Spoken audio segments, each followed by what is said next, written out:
المهم اليوم رح اتجهز لانه رايحين على مطعم لحتى نتعشى ونحتفل مع بيسان، لانه اليوم رح تطلق غنيتها الجديده والفيديو كليب.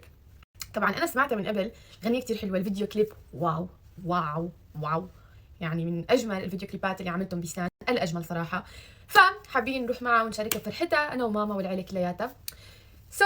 كان المفروض اعمل ميك اب عند حدا، بس بصراحه كميه الخمول اللي فيني كوارث. يعني المفروض هلا اكون عم بعمل ميك اب، بس المشكله اول ما اشوف الكاميرا بضلني بحكي وما بعرف اعمل شغلتين مع بعض، كارثه.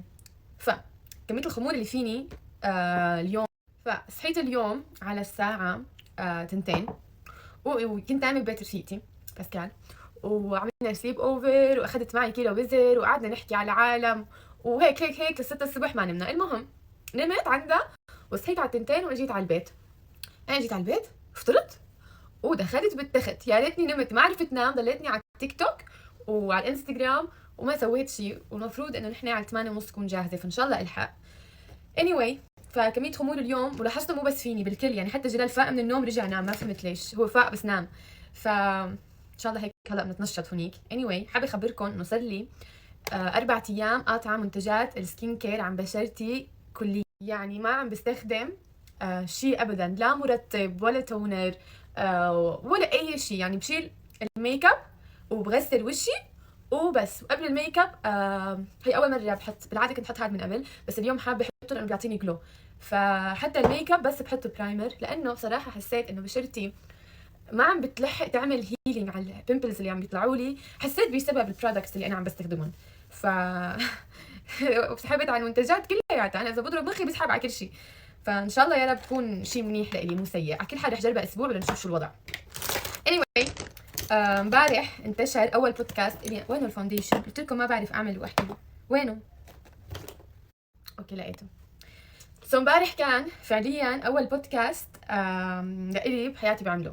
طبعا الناس فكرت انه انا رح احكي عن شغلات شخصيه او رح اعطي رايي بمواضيع صارت اخر فتره على السوشيال ميديا، بس انا ذكيه بعرف رحت على بودكاست بس بيحكي عن الافلام والمسلسلات، يعني ما في مجال نحكي بغير مواضيع. فللناس اللي خذلتها انا كثير اسفه. موضوع البودكاست كامل عن الافلام المسلسلات كذا، وعطيت رايي بكل صراحه عن كذا مسلسل وعن كذا شيء انا حضرته. ونحن عم نعمل هذا البودكاست اكتشفت انه انا ما فيني اعمل مقابلات مباشره، لا لا لا لا، هدول ما بيمشوا. هلا اللي انا عم بعمل معه البودكاست هو رفيقي، فيعني اي شيء بقوله اذا ما ارتحت فيه فورا هو ديليتد. بس مع هيك يعني كل الاراء اللي قلتها ما شلناها. بس يعني لاحظنا ونحن عم نصور انه جدا واضحه باجوبتي. يعني هذا المسلسل ما بعرف شو قلت، لا ما حبيته وكان بحلقه خلص. هو اللي بتحبي انه يكون فيلم، قلت له حتى فيلم ما بيصير، اللي بتحبي يكون 30 حلقه. فاكتشفنا انه مقابلات مباشره صعب كثير تنعمل، وتضايقت.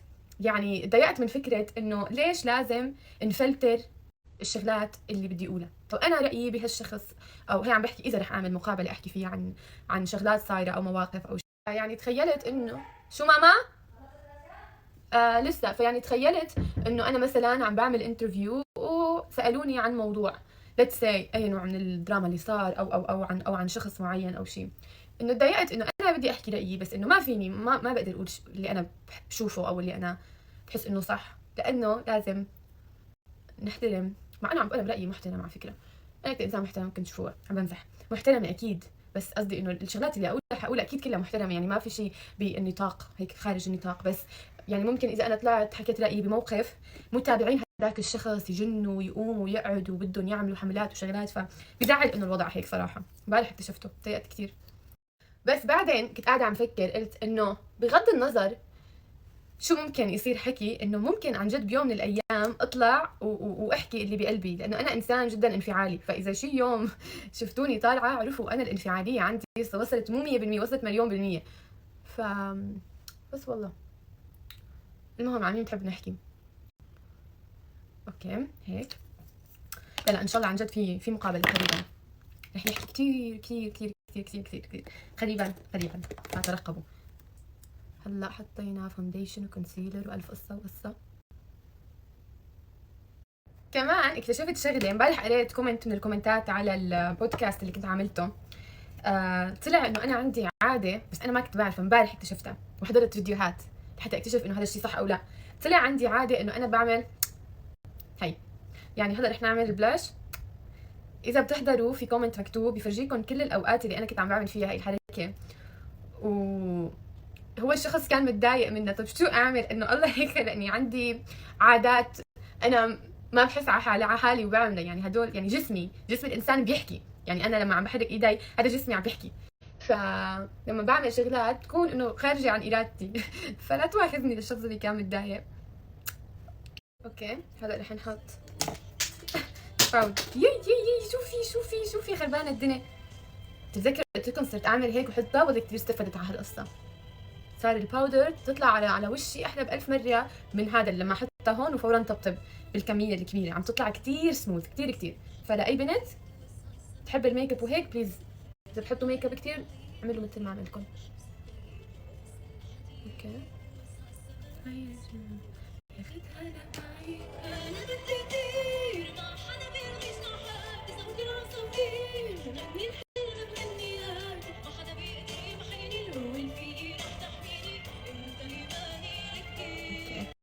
هلا رح نمشط الحواجب.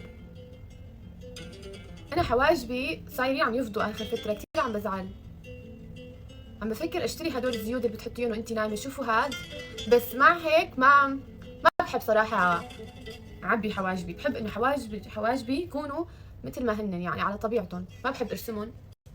احيانا بضطر، بس اليوم حتى لو كان بدي قلمي الحواجب معه معي ضاع. فينا نعمل هيك احسن، صح. هلا رح نعمل اي شادو وانخلقت مشكلي. قلت لك خلص.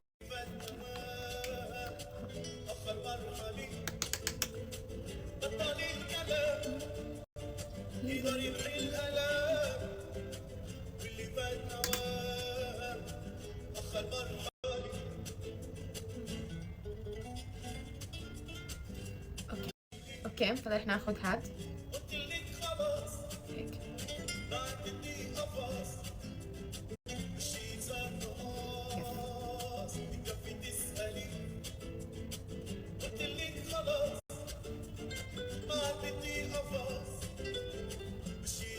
وهلا بدنا نعمل الشيء المفضل عندي واللي هو هي الفرشاي.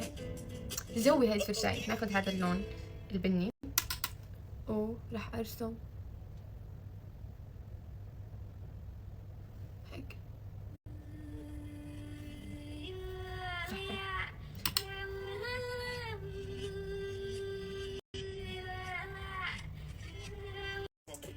هلا حنحط هاي الماسكارا من هذا بيوتي. إذا بتضحكوا طيب ها خلوني بدي يعمل هيك.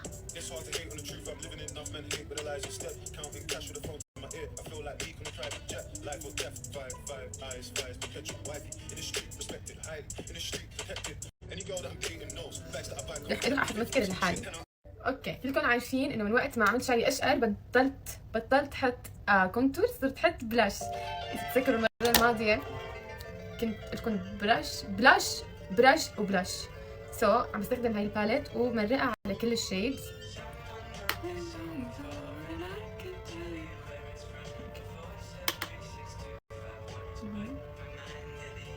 اوكي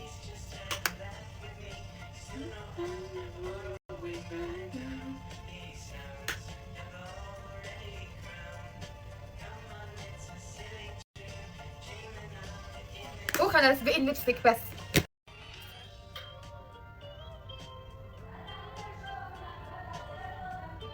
ماما بدي لحمة بليز. طلبنا لحمة ولسه ما وصلوها. لينزق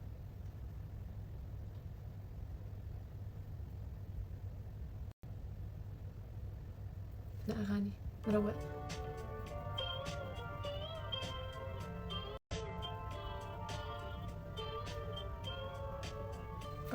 اوكي هلا رح نحط هاد الجلوس من ماك، وبنفس الوقت بيخلي هيك شفايفك يكبروا اكثر.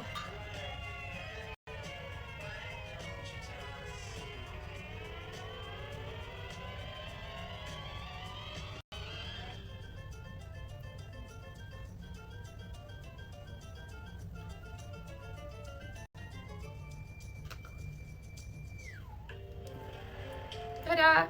أنا صرت جاهزة، رح ألبس فرجيكم شو حلبس. اوكي صرنا جاهزين. هذا هو لوك اليوم. حبيت روح مع الالوان الهاديه كثير، سو لبست هاي التوب البيضاء، هاي اخذتها من اتش ان ام، وهذا البنطلون كثير مريح كثير حلو، نسيت هذا وين، مع هاي الشنطه هاي الشوز. حبيت احط حلاق لولو والجولري ذهبي. شلال ضيعته احرق لي قلبي. ايش كنت لابس؟ قول لي طيب. شلحوه اياه بالتصوير وضاع.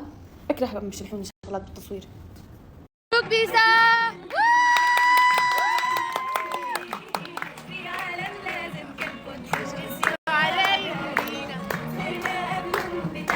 ما سموا علينا طبعا. كل اصحابك عدهم كل حوالينا، بس نحن اللي بنحبهم شمع عينينا، في عالم لازم يكبر شو رجالنا.